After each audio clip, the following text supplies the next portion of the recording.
Many thanks for choosing us. Sad, disastrous, and unfortunate, the words of Vice President Dr. Maumia as he commiserates with the people of APEATSE near Bogoso in the western region following yesterday's explosion that killed 13 and injured 45.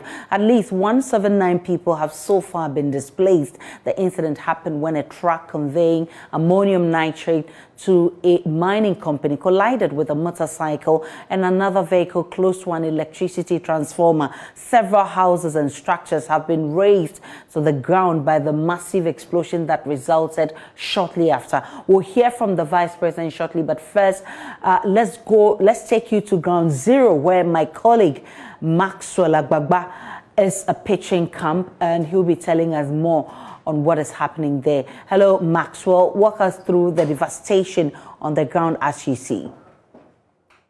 Oh, at my uncle's place at Bogoso. Your friend's place? Yeah, at Bogoso. At Bogoso. And your family? Well, some of them are at the hospital, but my wife and kids are living at. Almost all of them are in hospital. Were you at home when this incident happened? Ekropon, was Ekropon. You were in Ekropon. Okay, but your building is here. Yeah, my wedding is here. Okay. That is where I was working yesterday. So you lost everything in your room? I lost everything, almost everything. I lost everything. Do you know some of the people who have died in this? Oh, about 5 or 6 people I know. 5 or 6 people I know. They are all dead. Are you able to tell us who they were? Are you able to tell us who they were? Small boy, Suarez, Akwesi, Anane, and Auntie Okobin, so many people. I cannot even mention their names. Were they closer to the explosion site? Were they closer to the car, or they were at home? Some of them at home. Some of them at home.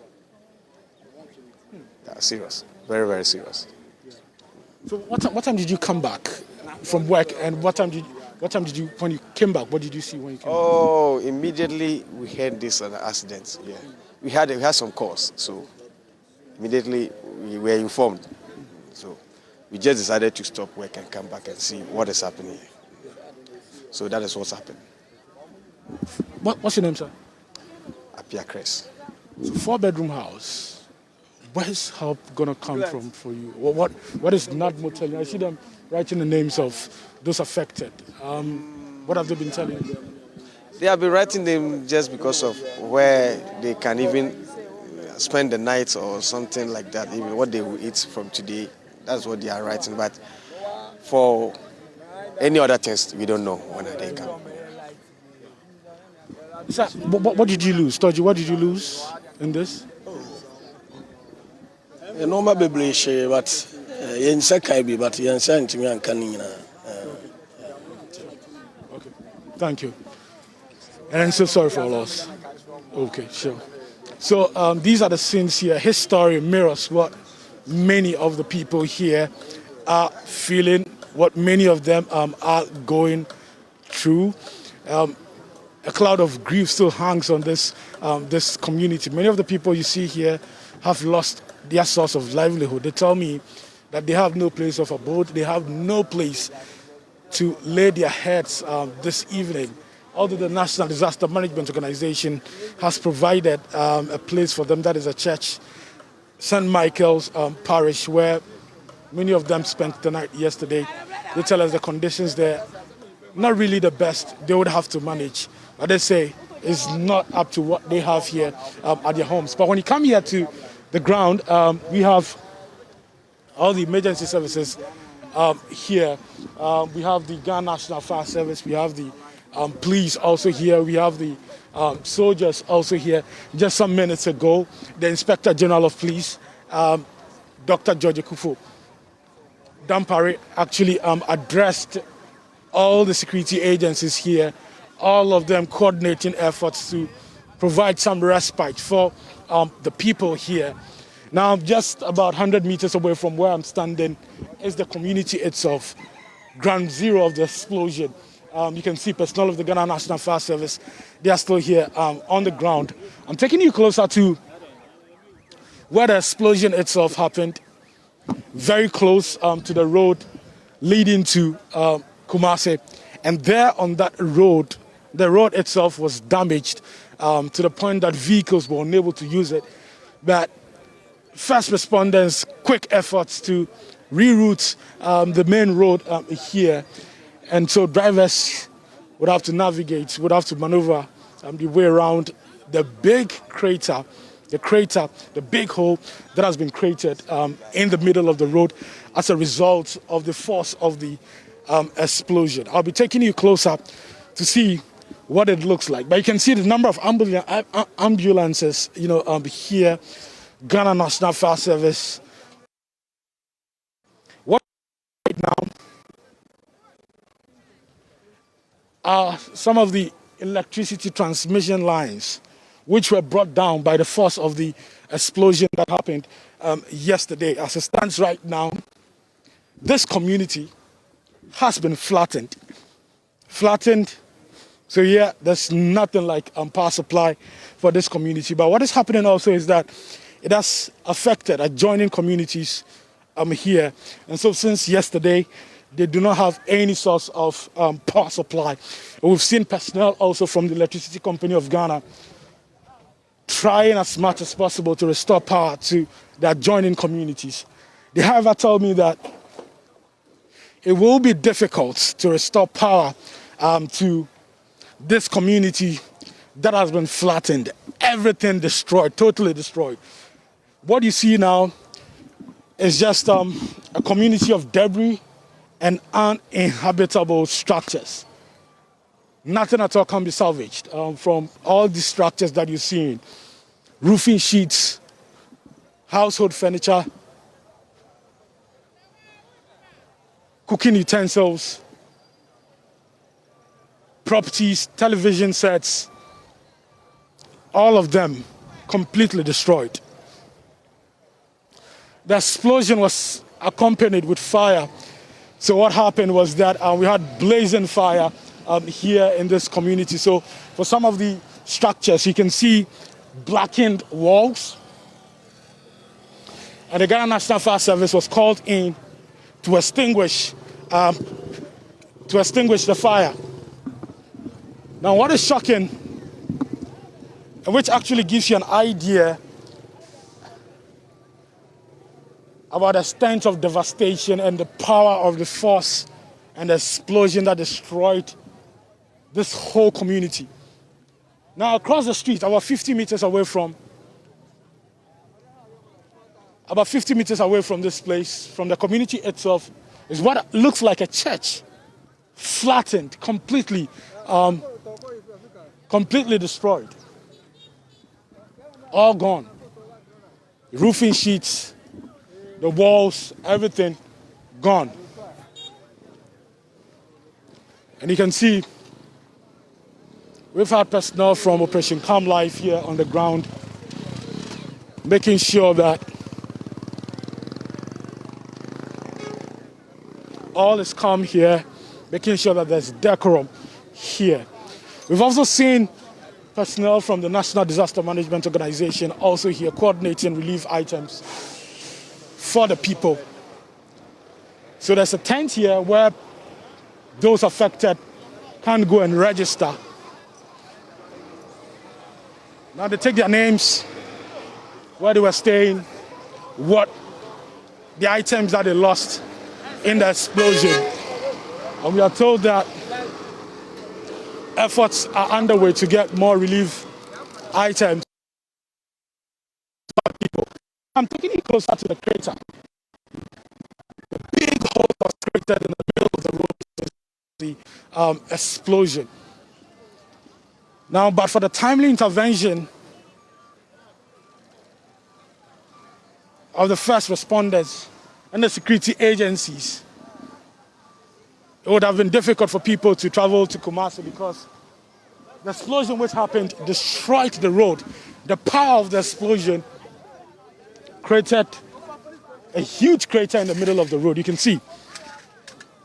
So this is running through the middle of the road here. Very big. It has been cordoned off.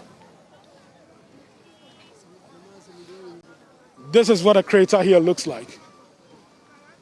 So deep, even from this point, I can't see the bottom of it. And that is a new road that has been created.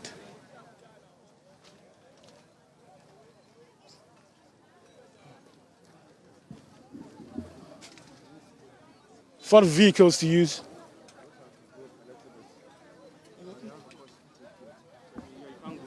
We have some person. Hi, your name, sir? Dr. Fosu, Dr. Shadrach Fosu. Okay, you are? Dr. Shadrach Fosu. Okay, you are, your designation? From University of Mines and Technology, Takwa.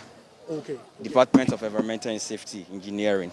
Oh, okay, great. Yes, great. so I came with Emergency and Disaster Management Hub, which we've established at the university. So we are also here to investigate, to know the extent of the damage. So we came with one of our professors. He is actually flying the drone.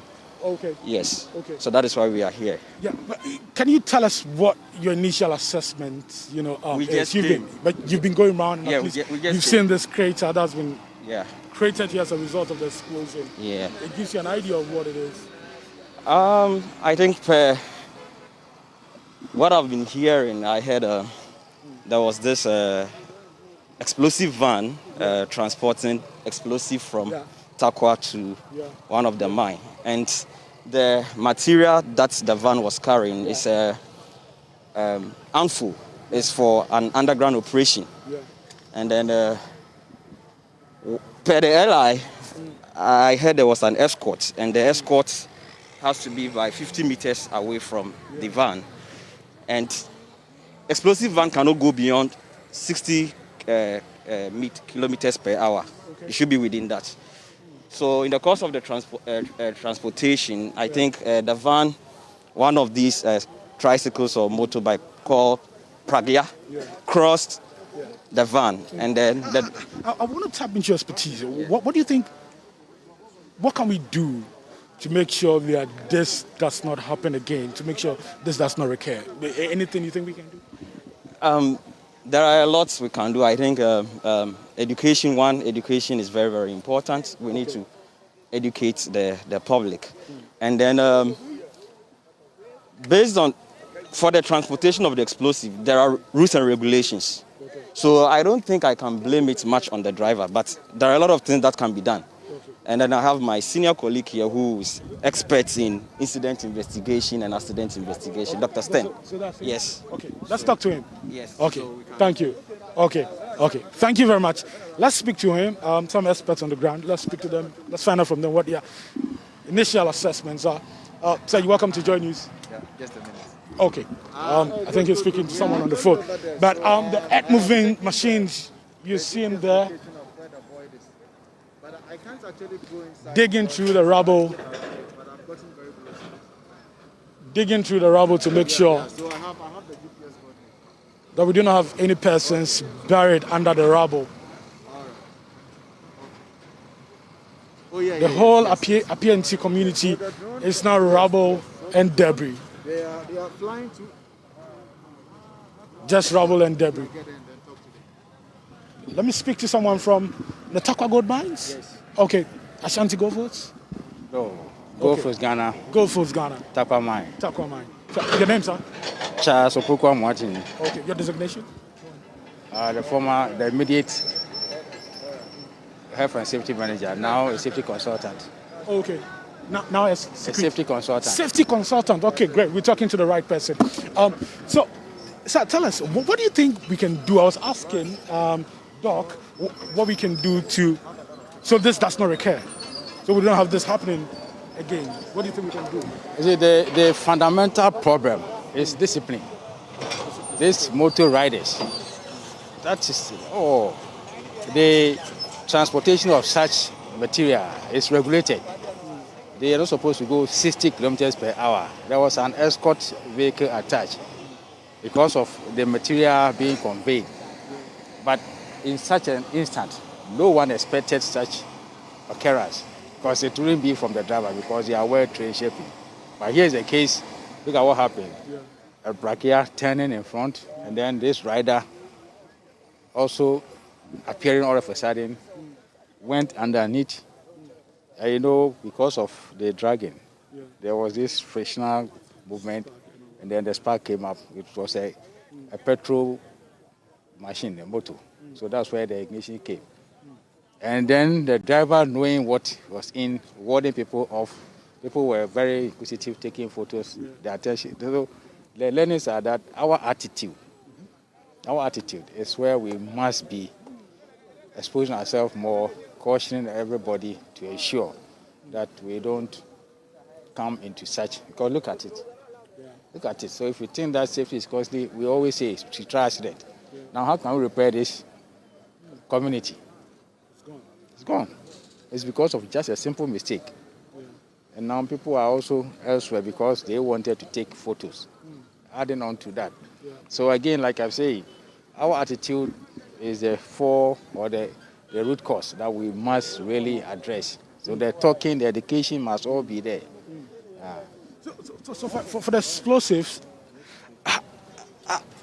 I don't know, is there no other way we can transport them? No. For this instance yesterday, I can't say that there was a mistake from the transporter. Okay. Everything was set. That's why I say that they are regulated. So they have the way of transporting because we know what it is. And if there should be any slightest occurrence, these are the things that we will be seeing. So we have put a lot of cautions in place as far as the transportation goes. But for the other side, that is the general public, adding on to is what I'm stressing on the attitude. Because if had it not been this rider's mistake, this thing wouldn't have occurred at all. Because in the highway, they're not supposed to go more than 60 kilometers per hour. Because of if there's any occurrence, we want to ensure that we minimize the damage. So in town, it will be me going left. 30. 669. Yes. Dr. Eric Stem. Dr. Eric Stem. Stem. S-T-E-M-N. Yes. E-M-N. Yes. I am the coordinator for the disaster and emergency management. Disaster and emergency management. Yeah. So I have another safety expert here with me. He's going to introduce himself. So you're welcome to join me. All right, thank you very much. My name is Dr. Eric Stem. I'm with the University of Mines and Technology, and I'm the coordinator for the Disaster and Emergency Management Hub, and then also a lecturer with the Environment and Safety Engineering Department. Okay. Well, we understand you have some knowledge about explosives and the kind that caused this devastation. Are you able to tell us what kind of explosives they were? So first of all, let me just shed some light on maybe the cause of fire and explosion. There are three things that are needed. So you need a source of fuel. Okay. You need oxygen, and then you also need an ignition source. Okay. Oxygen is readily abundant in the environment, and therefore it's something that we can less control. Okay.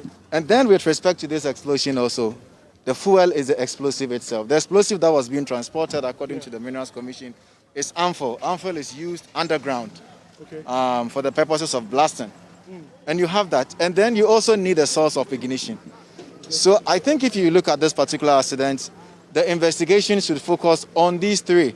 Like I mentioned, we can do very little about oxygen because it's readily available in the environment. Exactly. We need to look at how the LI, which is on explosive, we have a mining and minerals regulation, focusing specifically on explosives, handling, transportation, storage, manufacturing of explosives. So the LI gives a lot of requirement on the transportation of the explosives. I think the investigation would focus on the packaging, on the transportation, whether all the requirements of the LI was followed. And then also there has to be a focus on what was the ignition source, what actually caused, because if there was no ignition source, then the explosion wouldn't have happened. So the investigation would actually focus on that. And then from the initial information that we have collected, we learned there was a motor bicycle that actually went underneath the track. And because of friction, it will generate some spark. Additionally, the tank, the fuel tank of the motor vehicle actually got burst. And therefore, there was leakage or spill of fuel that actually caused the initial fire. and then the explosion actually followed. Yes. So I think in terms of the investigation, the investigation should focus more on these two areas to understand what actually resulted in the explosion. So what can we do? Is there anything? Do we have control over some of these things? I was asking the other two colleagues what they think we can do to prevent this from recurring. There are a number of things that we can do. And like I mentioned, the LI actually focuses on preventing a number of these things. Okay. The first has to do with the transportation of explosives. I don't want to preempt things. So probably it would be good for me to, or for all of us to wait for the investigation to be completed, then we can interrogate the investigation reports. Okay. But I think in the interim, one of the lessons that we learn is actually about road users. Okay. Pragya drivers, tricycle operators, motorbike operators. Okay. Even if there is an escort for the transportation of the explosive, yeah, the LI say the escort vehicle should be about 50 meters. Okay. And if you look at what happened, this Pragya operator was actually trying to do an overtaking, and then the motor driver also went underneath. If they had exercised a bit of patience and constraint, it could have actually avoided this disaster from happening. So we will encourage road users, especially when you are approaching an object that you don't know the content of the object. It is very important for you to exercise caution and patience when you are a driver, or when you are a motorbike operator, or when you are a tricycle operator. So I think in the interim, these are the things that we should focus on. Again, it has to do with the accident scene itself. We should be able to manage the accident scene very well to prevent a lot of people from coming into the accident scene. Else it can also compromise even the integrity of the investigation. Yeah, so I think in the interim, these are the immediate things that we can learn from this accident. Thanks so much for talking. All right, thank you very much also. Great. All right, Great. okay. Very okay. So yeah, that's a lot of education there. But this is the streets, blood-soaked streets. There were some body parts strewn on the streets yesterday, as we saw in videos and footages that emerged. In fact, what you can see there is the electric. You heard the Maxwell Agbagba, who is on the ground giving us updates on what has transpired since yesterday when the incident happened. Definitely. Okay, so let's go back to ground zero. Maxwell Agbagba has more for us. To go and salvage,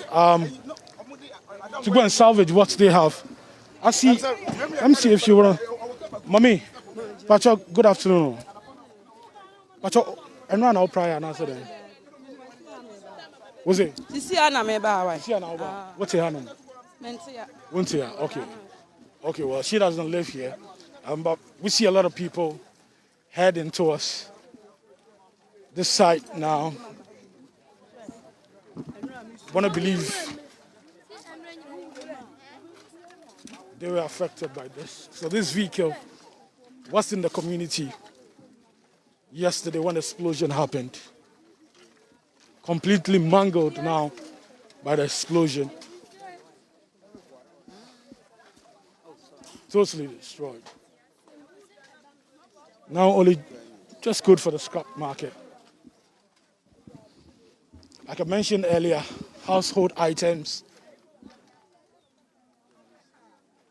household furniture, cooking utensils. Well, the police is now ordering all of them to move, to get back.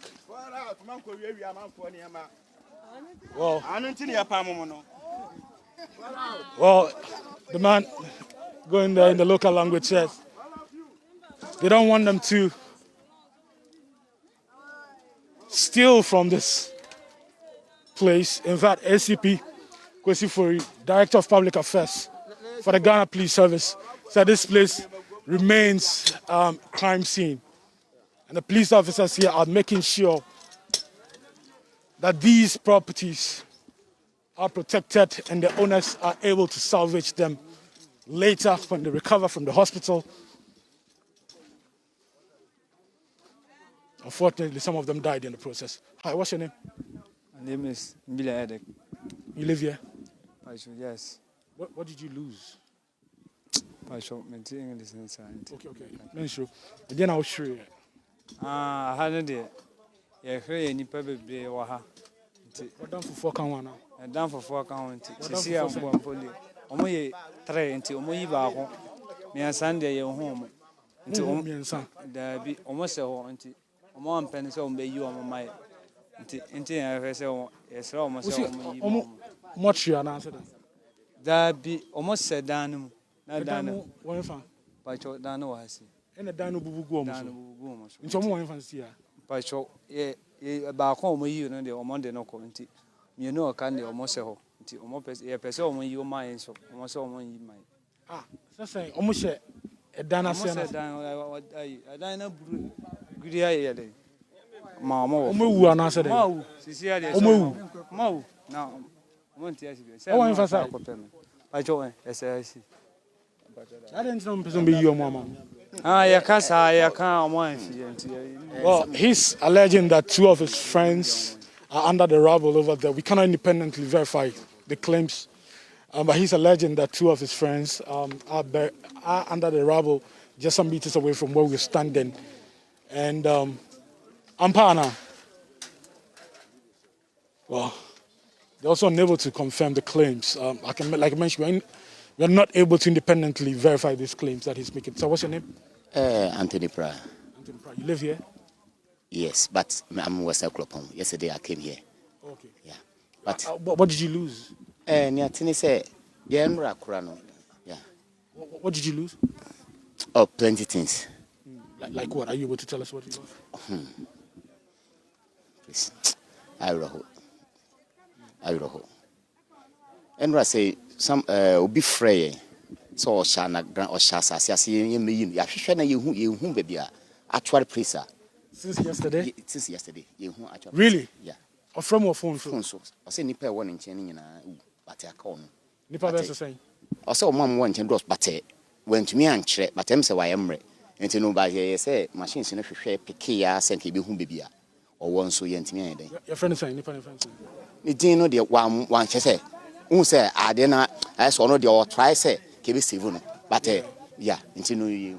Well, he's also saying that yesterday he received a call from an unknown number, and the person said he's under the rubble here in this community, and he says they've been trying to locate him. So the emergency workers here will be able to rescue the person, but you're unable to find where the person is. This is still a friend will be your man. Sister, Yentin cabin. What's our friend about? And Kokra. Well, he says he's been trying to reach the fellow, but he's unable to get through to the person as of now. But yesterday, he received a call. The person complained. The person said he was buried. He was under the rubble. That's a distress call. And he said there was quite a number of people around him. He says they're unable to find the person. Okay. Yeah. Okay. Yeah. Answer that. So yeah, walking through this community, these are the stories we've been hearing since morning. His story mirrors the experience of many of the people here yesterday. This whole community has been flattened.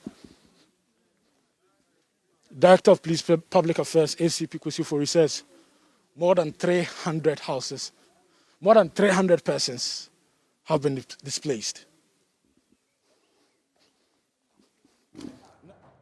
My colleague Maxwell Agbagba, who is on ground zero at where the incident happened, and he's been bringing us updates of what happened yesterday. And of course, we'll be hearing from the Vice President who's been there, who led a high-powered delegation to tour the area and find for themselves first-hand information on the incident. But earlier, the police has also been updating us with a press conference. We can listen to ACP Kusifori, who's been addressing the press.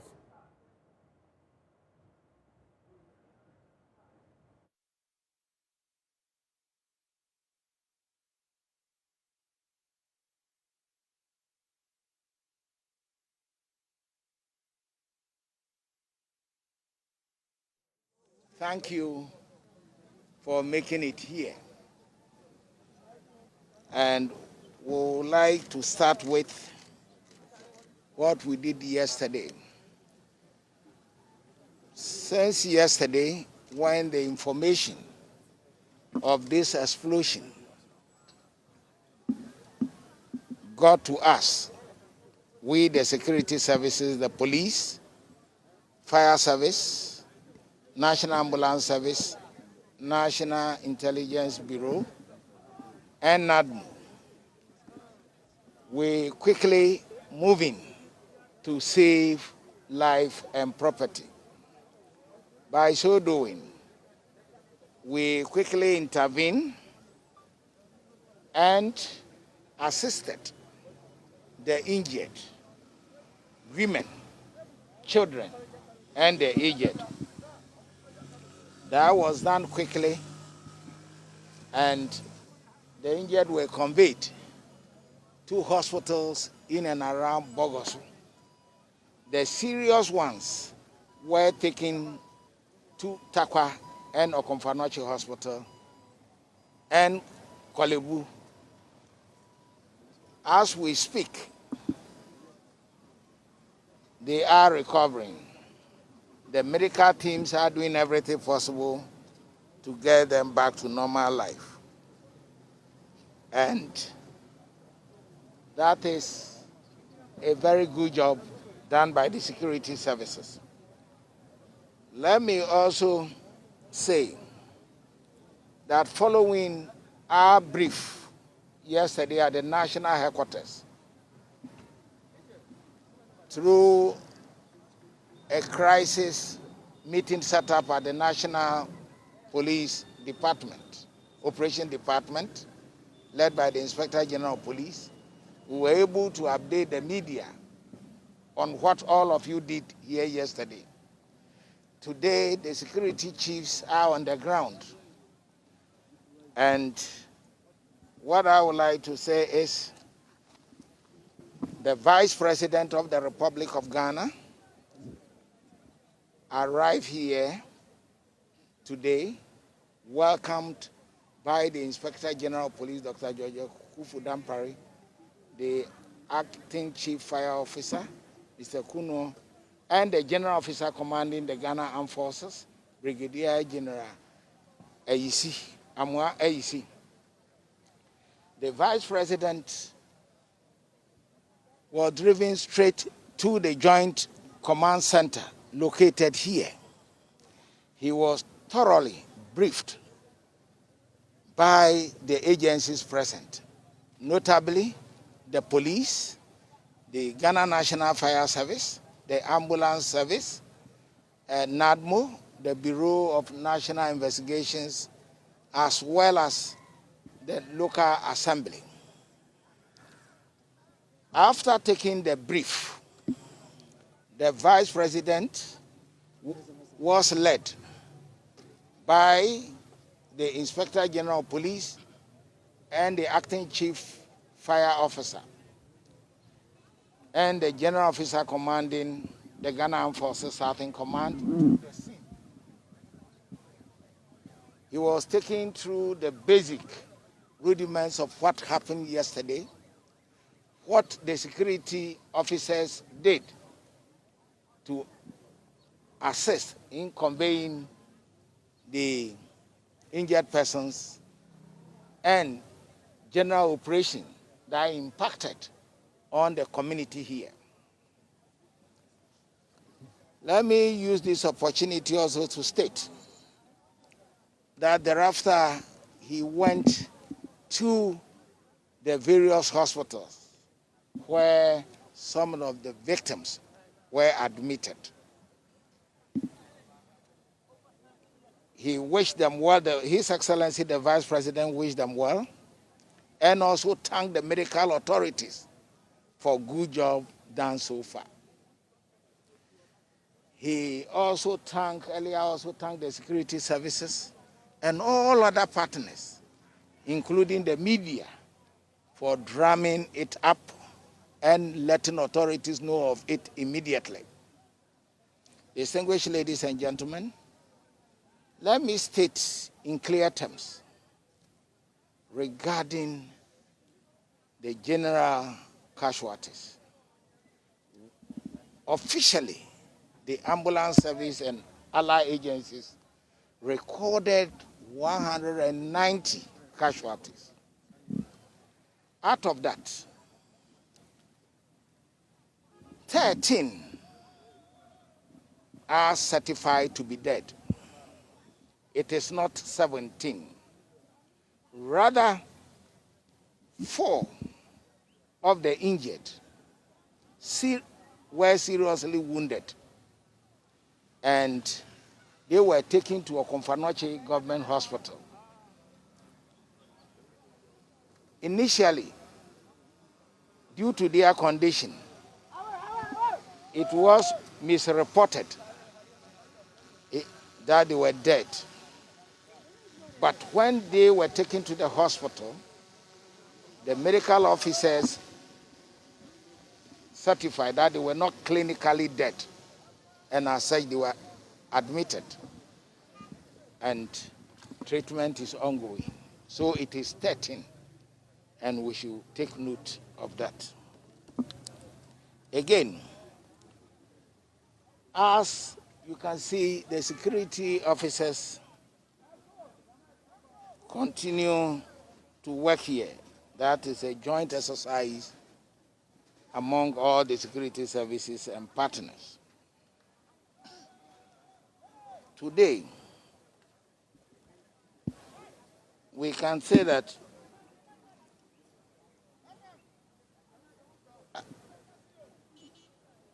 "36 are on admission at the moment, and 96 have been discharged, and they will be reporting to the medical authorities as and when necessary.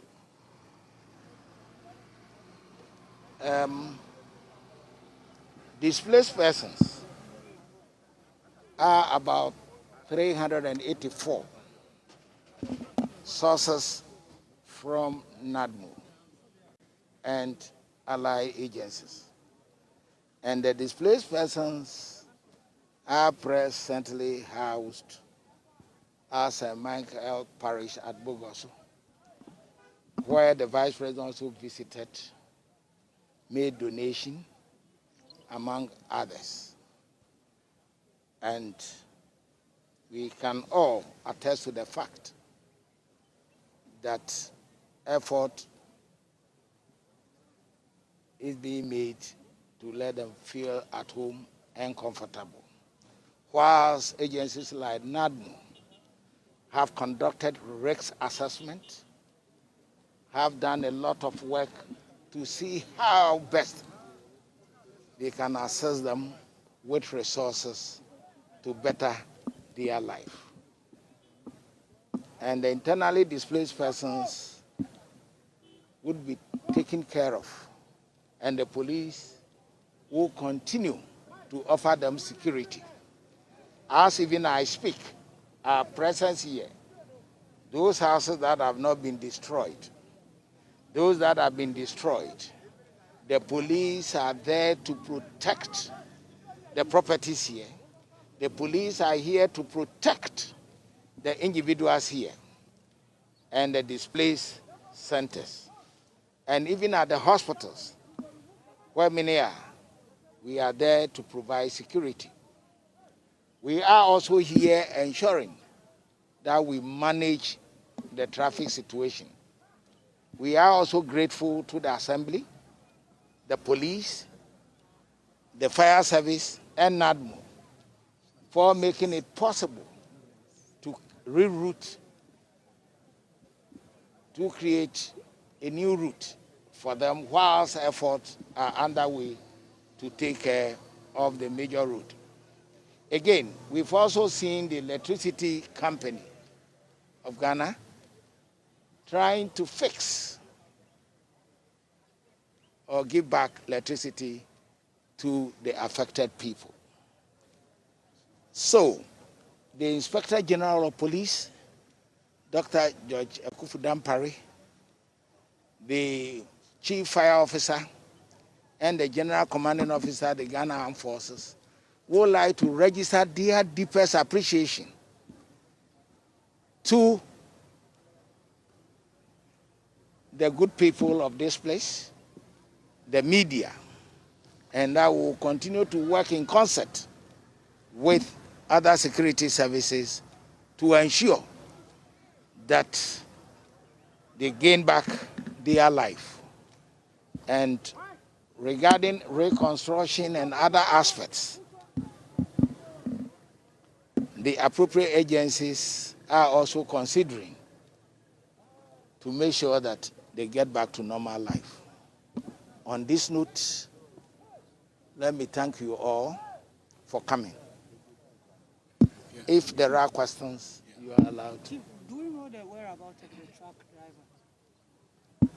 driver? Let me use this opportunity also to state that the truck driver is in good health. The gentleman who was on the motorbike is also responding to treatment. And for the driver, knowing what he was carrying was of help to the community here. He quickly rushed to the school, informed the teachers about the danger that at the time was to come. And the children were quickly whisked away from this area to a more safer grounds.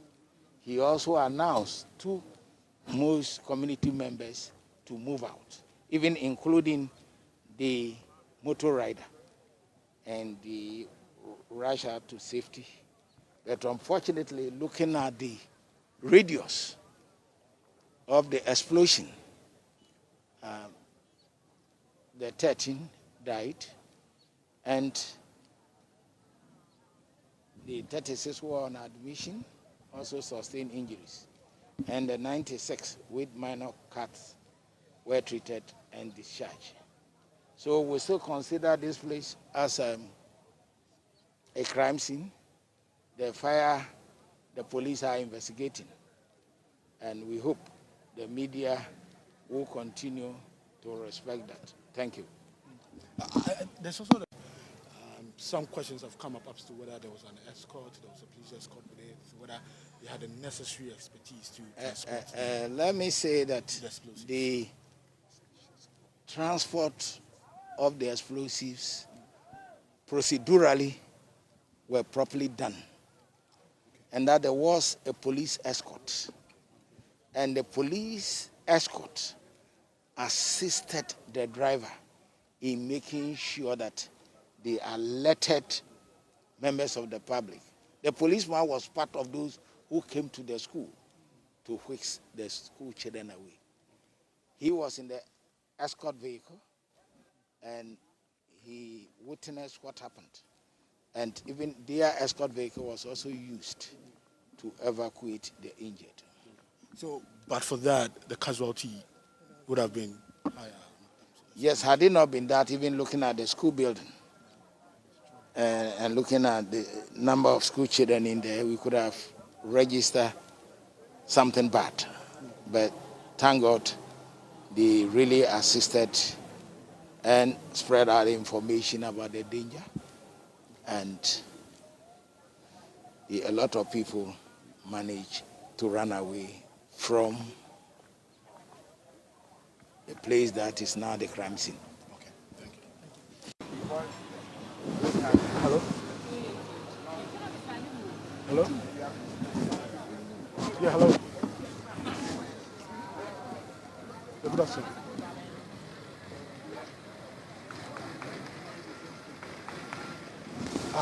You get.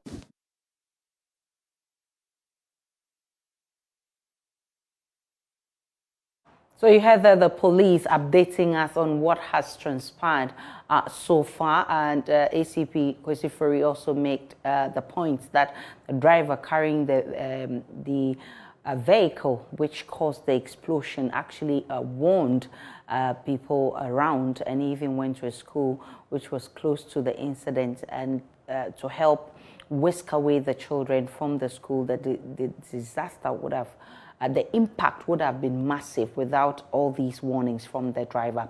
He's also speaking about how those who were severely injured at the hospital are faring. And he makes the point that those who can be confirmed as dead currently stand at 13. Our colleague Maxwell Agbagba is still on the ground, as and when we get latest on this incident, we'll be sharing with you, our viewers. But earlier, Vice President Dr. Bawumia, who led a government delegation, described the development as sad and unfortunate. Whilst praising the first respondents for their diligence, he assured the community that government will ensure reconstruction of structures destroyed. Yes, and we have visited with a few of them, and we want to thank the nurses and doctors in this hospital. Elizabeth Abaka, the administrator and the one in charge, really, of the hospital. They've done a fantastic job in saving lives. And their early intervention yesterday has helped a lot. We want to assure all of those patients who are in there and their families that government is going to be responsible fully for all their medical bills and everything else associated with their recovery. So everything else we let government know and we will take care. So thank you very much for your attention. Thank you.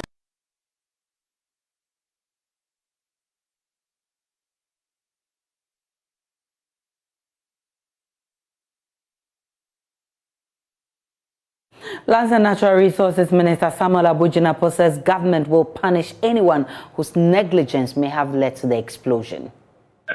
Commensurate with the bereaved families and also sympathize with the injured.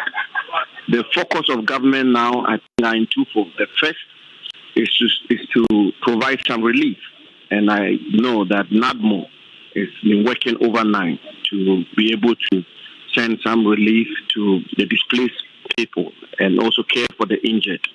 And the second is to assemble the preliminary facts.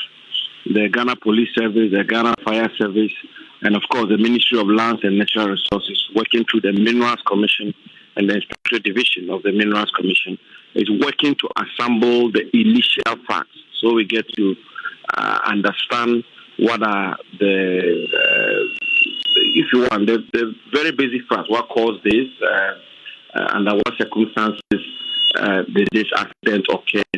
And thereafter, I believe the broader inquiry can come in. But I think, first of all, we need to concern ourselves. We are going to concern ourselves with the efficiency, the extent of the relief effort. That's very important. And then also the injured and the circumstances of the injured, and generally commensurate to the community, and be able to get a briefing from officials of the security agencies who are on the ground and working, where they've gotten to with their work and what is the state of affairs. So this is really an initial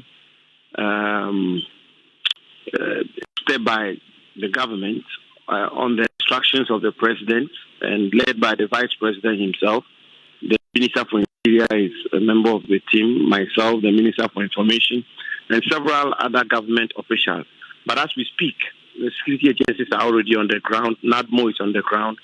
And they are crisscrossing and making sure that all the interventions which ought to be made are made. And this visit, I believe, is going to ascertain what is the state of affairs on the ground.